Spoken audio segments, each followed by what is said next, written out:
সাভারের আশুলিয়ায় তাহফিজুল কুরআনুল কারীম ফাজিল মাদ্রাসার সাংস্কৃতিক শাখার উদ্যোগে ও ইসলামী চিন্তাবিদ অধ্যাপক ডক্টর সৈয়দ আলী আশরাফ রহমাতুল্লাহের স্মরণে এক আলোচনা সভা ও দোয়া মাহফিল অনুষ্ঠিত হয়েছে। সকালে মাদ্রাসার হলরুমে আয়োজিত এই স্মরণ সভায় প্রধান অতিথি হিসেবে উপস্থিত ছিলেন ঢাকা বিশ্ববিদ্যালয়ের দর্শন বিভাগের অধ্যাপক ডক্টর শাহ কাউসার মোস্তফা আবুল উলাই। মাদ্রাসা পরিচালনা পরিষদ ও আয়োজকদের আমন্ত্রণে অনুষ্ঠানে সভাপতিত্ব করেন আশরাফ চ্যারিটেবল ট্রাস্টের চেয়ারম্যান এবং সাবেক সচিব জনাব আবু মোহাম্মদ মনিরুজ্জামান খান।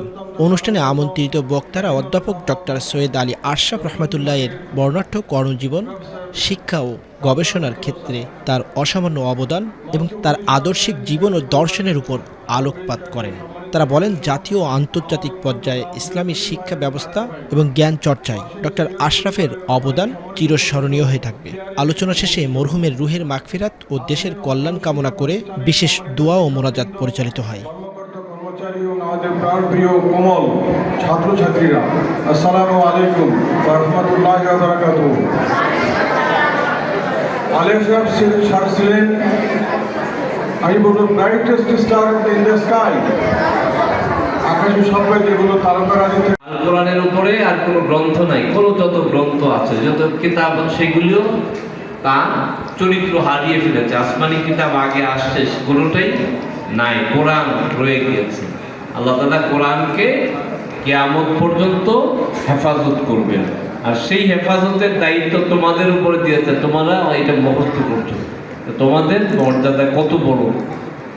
তাহলে কোরআন যা বলেছে সেটা মুখস্থ যেমন করতে হবে, অন্তরে ধারণ করতে হবে, আমল করতে হবে।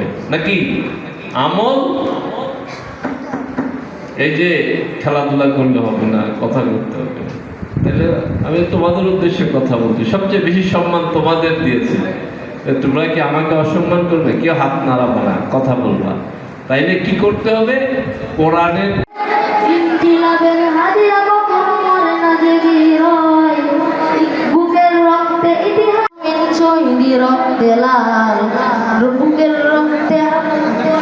বাংলার এই সবুজ জমিন শহীদের রক্তে লাল। বারাকাল্লাহু ফিকা।